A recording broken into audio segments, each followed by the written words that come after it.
Now, since 2022, the stock market has gone higher and higher and higher due to all the enthusiasm surrounding AI and the large language models. And while they can do some impressive stuff, they're also a bit disappointing at times. A couple of days ago, I was looking into some data on the Ethereum blockchain, and I used Gemini to look through some smart contract data and find a couple of data points for me.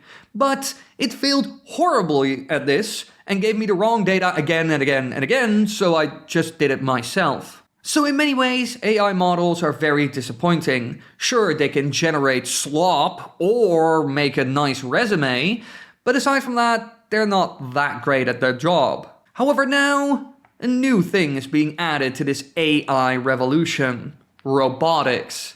And this is much more promising. So, let's look at some stuff that was announced at CES, the Consumer Electronics Show in Las Vegas, to see what is going to happen and how it could impact the economy. Now, a lot of different things are being shown off at this convention, so instead of looking at all of it, let's look at some promising prospects. First of all, Boston Dynamics Atlas Robot. This is a humanoid robot made by Boston Dynamics and Hyundai Motor Group that will be used in factories. Hyundai Motor Group plans to scale robotics with Boston Dynamics and aims to produce 30,000 robots by 2028. While Google DeepMind will supply AI foundation models to accelerate Atlas development. Production has already started in Hyundai's factory in South Korea, and some of the first clients will be Google and Hyundai themselves. According to them, these robots will help assemble cars in 2028, and by 2030, they will be responsible for more complex tasks like component assembly. And the robot is capable of lifting objects weighing up to 50 kilograms or 110 pounds, and can function in temperature ranges from -20 degrees to +40 degrees Celsius. In many ways, it's very impressive. Now, another company that showed off promising products was Caterpillar, a giant in the world of construction. For years, this industry has underperformed when it comes to productivity growth, and it's also struggling with a labor shortage at the moment. However, now Caterpillar is offering a new way to massively improve productivity by combining autonomous vehicles and AI. They announced new excavators, loaders, haul trucks, dozers, and compactors that use their Visual Link and MindStar site systems. These connect fleets and enable coordinated, intelligent operations across the job site. And of course, there are many more jobs they want to automate, and they aren't the only company transforming this space. Now, last but not least, we have NVIDIA's Alpha Mayo cars. As we all know, self-driving cars have been in development for years, but NVIDIA made another big leap forward. Alpha Mayo uses a chain-of-thought, reasoning-based vision language action model, so it can recognize unique driving situations that might not otherwise happen during a regular drive, and it can come up with a proper way to move forward. For example, the model could see that a traffic light is out when a vehicle is approaching an intersection, recognize the problem, and try to figure out what to do next. Using this new model, self-driving cars can continue to improve, and companies like Lucid and Uber have already showed interest in Alpha Mayo. Now, I believe that these robots are going to be revolutionary. It might not happen in a couple of years, but down the road, factories, deliveries, and taxi driving will all be done by robots. And those are just some of the industries. There are many more where they could play a role. But now the question is, how will this affect the economy? And how can we profit from it? Now, as you can imagine, it's very hard to predict how all of this will affect the economy, because it can affect so many sectors. Healthcare, delivery, warehouses, factories, construction. There isn't a single industry that's going to be safe from this, even in kitchens. The last couple of years, we've already seen the world change a lot due to AI and robotics. And some countries, like China, are even ahead in this regard. But there were a couple of things that I found online that give me an idea of how it could affect the economy and what the best move would be as an investor. Now, one paper that I found that could give us an idea of what could happen is from the Tech for Good Institute. Here they discuss the effects of robotics and AI on the economy. And in general, they have found around 2 to 3 different effects that it will have on the economy. First of all, it will increase productivity and lower costs. As you can imagine, any technological revolution, just like the steam engine, is going to make producing easier, faster, simpler, cheaper, etc. However, this will to an extent have a negative impact on employees. As you can imagine, the more automation you add, the less workers you need, especially if they do simple, repetitive jobs. Those are the most easy to automate.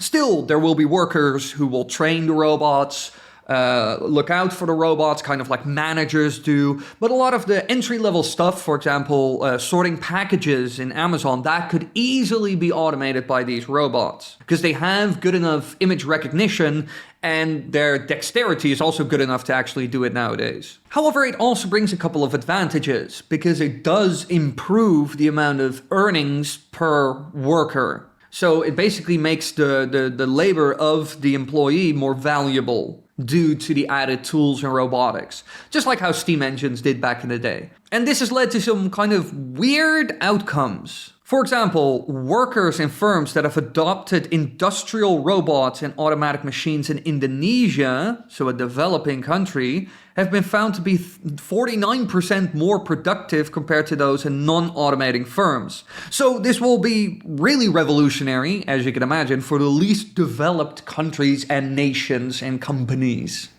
The ones that can make the biggest leap. And obviously a similar thing can be seen in the developed world, but it's not as drastic in many cases. And according to the Tech for Good Institute, an increase of 10% in robot density in developed countries is associated with an increase of 12% in exports from developing countries. So weirdly enough, when you improve productivity in developed countries, it also affects developing countries. Which kind of makes sense to an extent because the required goods needed.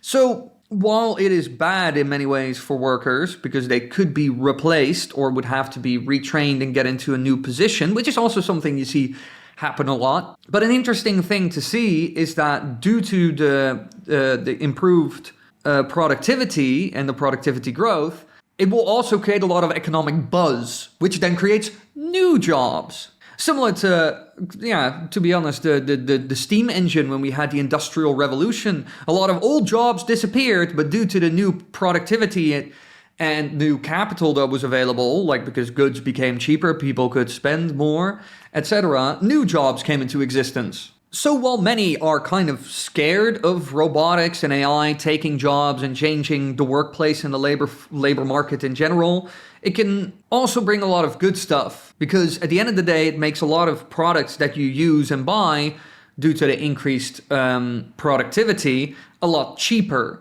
And these robots entering into these fields also offers new job opportunities. But the thing that is the biggest problem for a lot of workers is that these new jobs are skilled work. A lot of the simple dumb work, like for example, pizza delivery guy, those kinds of jobs will disappear. So when you enter the workforce or look for a new job, you need to have specific skills. You can't just come in with basically no skills. You can't do simple repetitive jobs because robots will be doing those. The ones who will be hit the hardest are low-skilled workers that can only do those simple repetitive jobs. Meanwhile, the ones who will benefit the most, as expected, are the companies who now have increased profit margins and stronger growth, and also capital. Us investors will also benefit from this. Holding stocks and just productive assets is the biggest way to benefit from this. However, one thing we need to keep in mind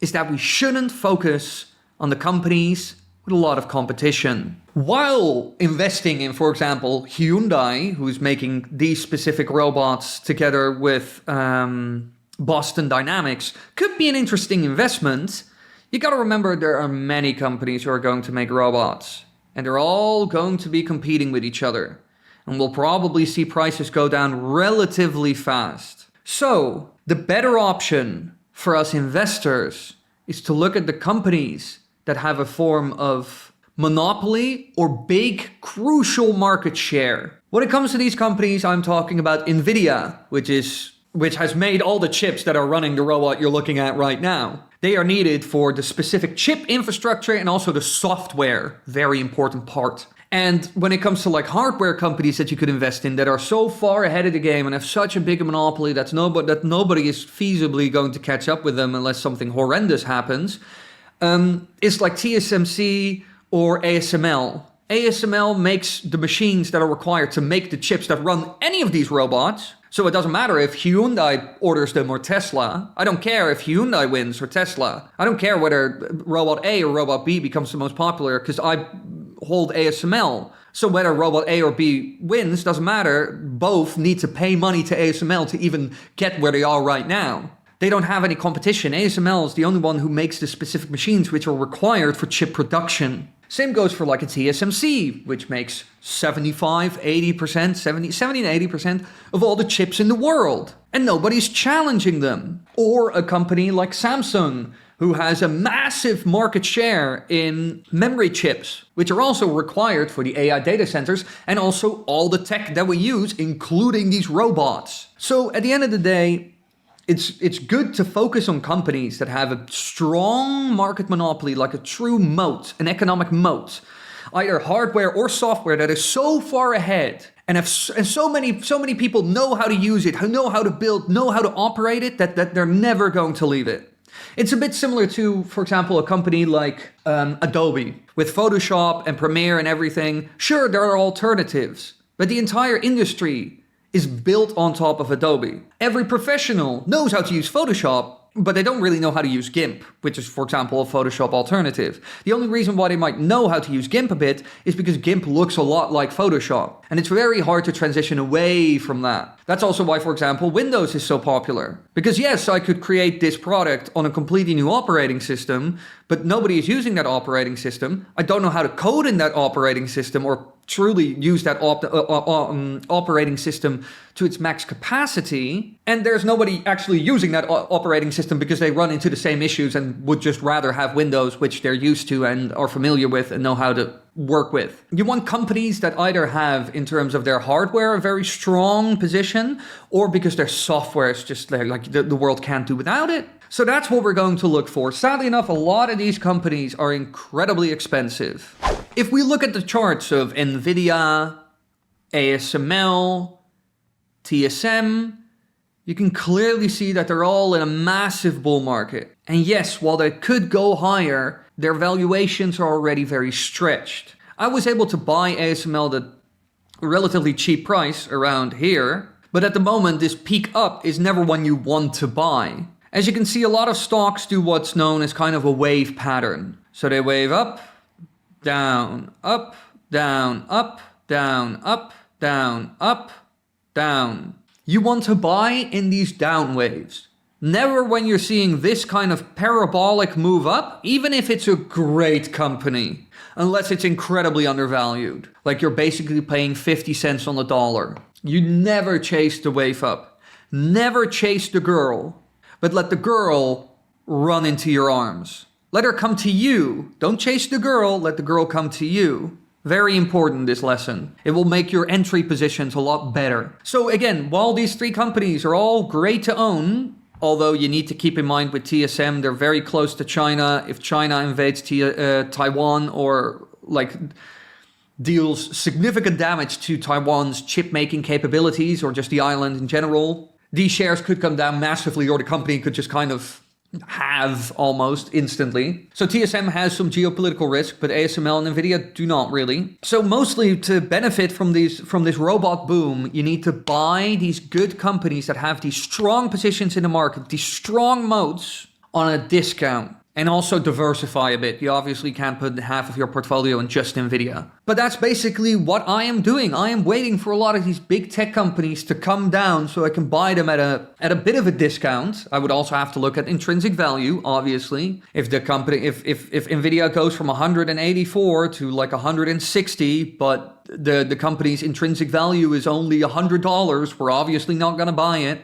Always look at the fundamentals, the balance sheet, the income, the debt, all that stuff. I've covered this in other videos. You can check those out. But I am currently waiting for a lot of these companies to come down, because while I was not very impressed with a lot of video generation and large language models, because they make so many mistakes, and do they really fill some market role that is that valuable? Not really. Large language models could help here and there with stuff like help desk stuff, for example, or with brainstorming, or like concept art. That's where like large language models could really have a role and could make some money. But in my opinion, nowhere near as valuable as a lot of people say. Especially because I recently tested Gemini again on something that wasn't even that difficult, because I gave it a lot of information already. It still couldn't figure out how to look into these smart contracts on Ethereum, even though it was relatively simple work. I think there will be a lot of value in the robots, especially now that we're seeing a shrinking population and an aging population where